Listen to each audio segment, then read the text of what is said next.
Ketua Komisi 10 DPR RI Saiful Huda mengaku menyampaikan pesan khusus kepada Nadiem Makarim terkait nasib guru honorer usia 50 tahun ke atas dalam seleksi P3K 2021.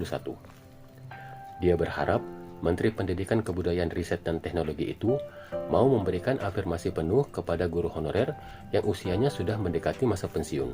Jujur saja, usai rapat kerja dengan Mas Nadiem pada tanggal 23 September, saya sempat membisikkan agar guru honorer 50 tahun ke atas itu langsung diangkat P3K, kata Saiful dalam pertemuan dengan Asosiasi Guru Pendidikan Agama Islam Indonesia atau AKPAII secara daring. Sayangnya menurut Saiful, permintaan tersebut tidak bisa dipenuhi Mas Nadiem dengan alasan bertabrakan dengan PP Manajemen P3K. Semua harus melalui tes dan tidak bisa langsung diangkat menjadi ASN jenis P3K. Jalan satu-satunya adalah dengan penambahan afirmasi. Komisi 2 DPR menyarankan afirmasinya ditambah menjadi 30-50% dengan mempertimbangkan usia, lama pengabdian, kondisi daerah, dan honorer difabel. Jadi ini semangatnya menyelamatkan guru honorer yang sudah ikut tes P3K 2021 tahap pertama, terutama yang belum lulus passing grade, ucapnya. Beliau menegaskan Komisi 10 DPR akan mengawal penambahan afirmasi tersebut, mengingat afirmasi yang ada sangat tidak berkeadilan, rata-rata 15% untuk guru honorer.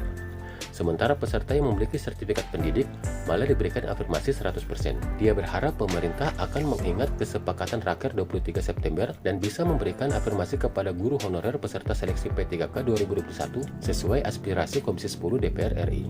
Anggota Komisi 10 DPR RI Profesor Zainuddin Maliki kembali mengingatkan pemerintah akan utangnya kepada guru honorer.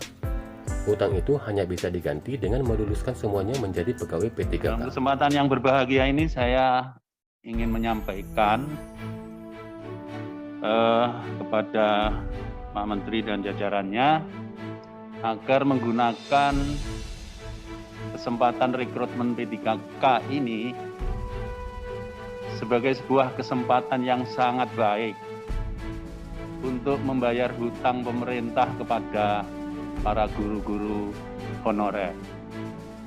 Karena apa? Karena guru honorer itulah yang mengisi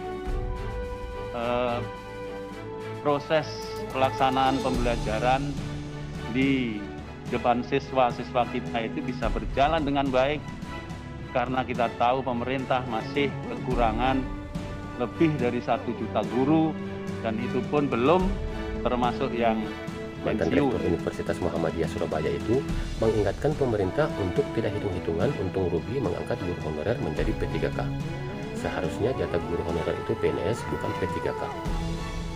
Dia menegaskan, sejak awal Komisi 10 DPR semangatnya sama mengantarkan guru honorer menjadi PNS. Namun oleh pemerintah dibenturkan dengan aturan PP Manajemen PNS yang ada batasan usia 35 tahun. Pemerintah menjodorkan solusi P3K tetapi kemudian prosesnya dibuat rumit. Terbukti banyak guru honorer tumbang dalam tes P3K 2021 tahap pertama. Beliau juga mengaku menerima banyak pengaduan dari guru honorer tua di Jawa Timur. Pengalaman mereka sudah puluhan tahun, tetapi ketika menghadapi tes tanggal 13 sampai 18 September gagal memenuhi passing grade karena soal-soalnya itu tidak menyesuaikan dengan kondisi para guru honorer itu.